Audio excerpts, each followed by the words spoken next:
queridos alumnos, espero que os encontréis bien en este duro confinamiento y vamos a empezar el tema 8 dedicado a la civilización griega. Recordad que todos los contenidos los tenéis en el blog, que lo podéis descargar y utilizarlos para clase. Muy bien. El primer punto tenemos que tener en cuenta los orígenes de la civilización griega, que surge a partir del siglo VIII a.C. y se desarrolla en la parte oriental del Mediterráneo. Algunos se preguntarán que por qué estudiamos Grecia. Tenemos que tener en cuenta que la cultura griega forma parte de nuestra propia cultura en la península ibérica.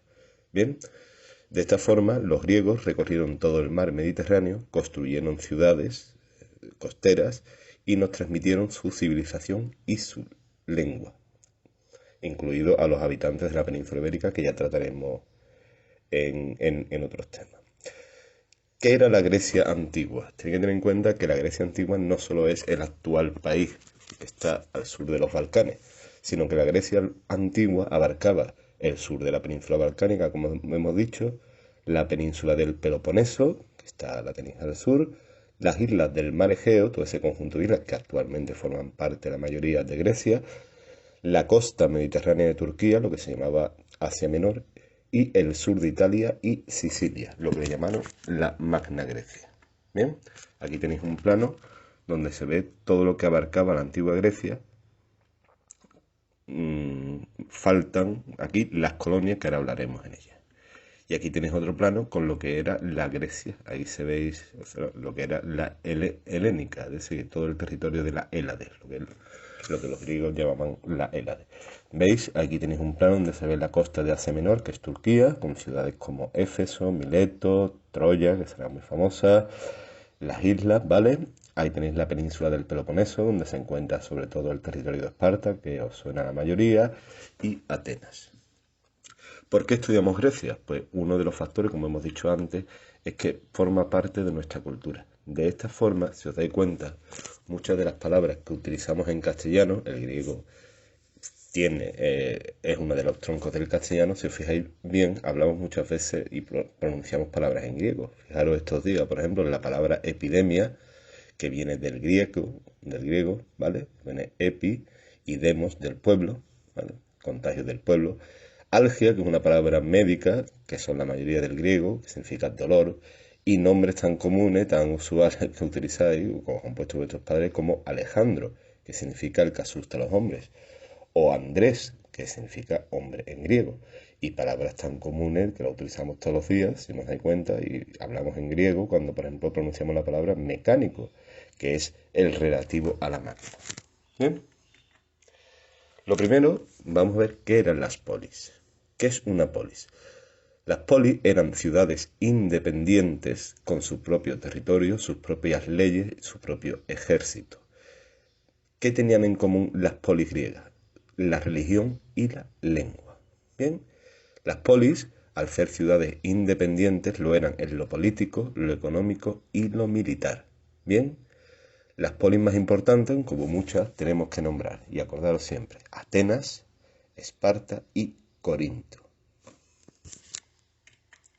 Aquí tenéis una foto de lo que sería Atenas actualmente, bueno, lo que es la Acrópolis, la zona alta de Atenas, la actualidad. Y distinguimos en la historia de Grecia 3 periodos. La época arcaica, que arcaica significa antigua, que abarca desde el siglo VIII al siglo VI. Bien, y se caracteriza sobre todo por el desarrollo de las polis, las ciudades empiezan a consolidarse, la introducción de la escritura, el comercio con el Mediterráneo, y después tenemos la época clásica, la que todo el mundo le suena, que comienza con las guerras médicas, que daremos en este tema, y la guerra del Peloponeso, que fue una guerra que mantuvieron las polis de Esparta y Atenas, entre otras, porque ya explicaremos que ahí participaron prácticamente todas las polis de Grecia en cada uno del bando. Y la última época es la de Alejandro Magno, que le dedicaremos un apartado bastante amplio en este tema, y que después de Alejandro Magno, pues ya Roma invadiría Grecia ya en el siglo II. ¿Qué eran las colonias? Muy bien.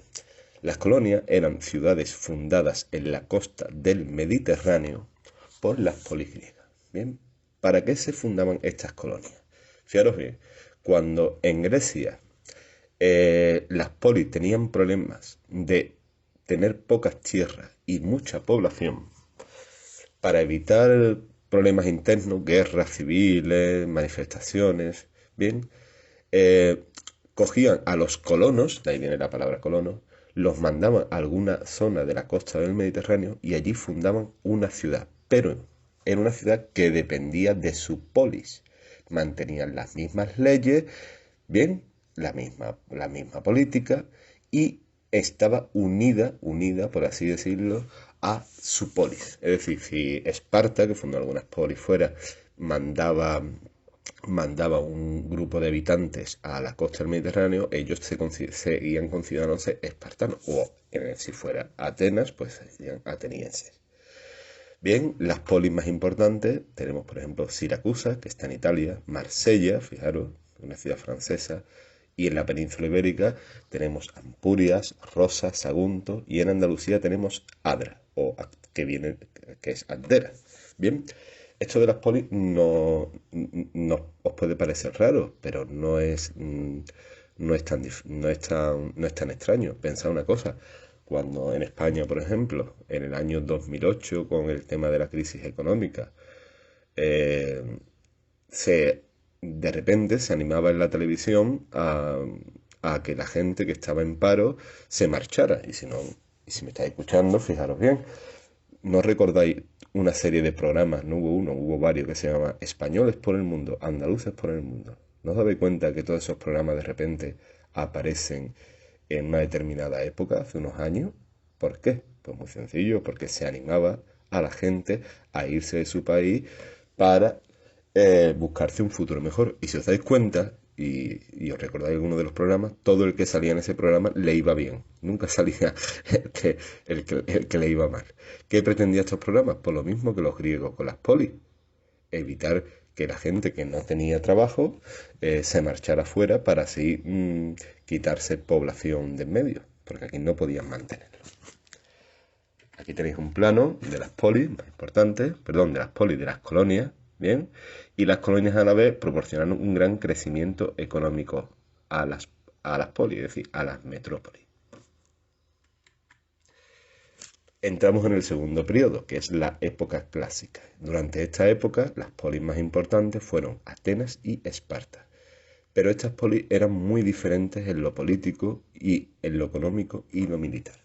En esta clase nos vamos a dedicar especialmente a Atenas. Atenas está situada en la región del Ática, es decir, al norte de la península del Peloponeso. Bien, en lo político, Atenas estaba regida o gobernada por una democracia. Fijaros esa palabra que está tan en boga, bueno, en boga, forma parte de nuestro sistema político. ¿Qué significa democracia? Significa gobierno del pueblo.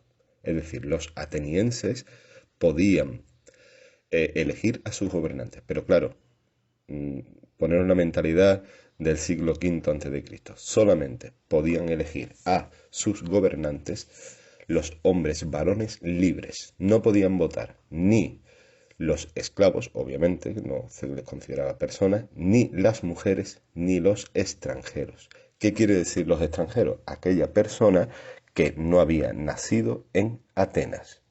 ¿Bien? ¿Me entendéis? Es decir, si un ateniense se casaba o tenía un hijo con una mujer que no fuera ateniense, ese hijo no era ateniense, tenía que ser de padre y madre extranjero. ¿Vale? De hecho, uno de los principales gobernantes de Atenas, como fue Pericles, uno de sus hijos no era considerado ateniense porque su madre no había nacido en Atenas. Bien, Atenas basó su economía en el comercio marítimo. Bien, era una polis comercial. Aquí tenéis un plano, una recreación de Atenas, cómo sería una polis totalmente marítima, dedicada al comercio. ¿Bien? Y Atenas funcionaba con una democracia, como hemos dicho, pero a la vez estaba gobernada por tres asambleas o tres instituciones. ¿Cuáles eran? La asamblea o eclesia, donde pertenecían todos los hombres varones libres de Atenas y podían hablar. Después de esa asamblea se escogían todos los años a 500 que era la Asamblea de los 500. ¿Qué hacían esos 500? Esos 500 realizaban las leyes. ¿Bien? Esas leyes se las proponían después a la Asamblea y se votaban. ¿Bien? ¿Quién hacía las leyes? Los 500, que se escogían cada año por sorteo. Y realmente quien gobernaba Atenas eran los magistrados, que estaban formados por los arcontes, que eran los jueces, y los estrategos. Fijaros bien la palabra estrategos, que es una palabra griega que nosotros utilizamos como estrategas. Bien, aquí tenéis un plano de cómo eran las asambleas. Una cosa curiosa es que en Atenas podían hablar todos los hombres libres, como hemos dicho. Pero claro, usted imagina una asamblea donde podía haber 2000 personas y cada uno quería hablar, aquello no terminaba nunca. Entonces tenía un sistema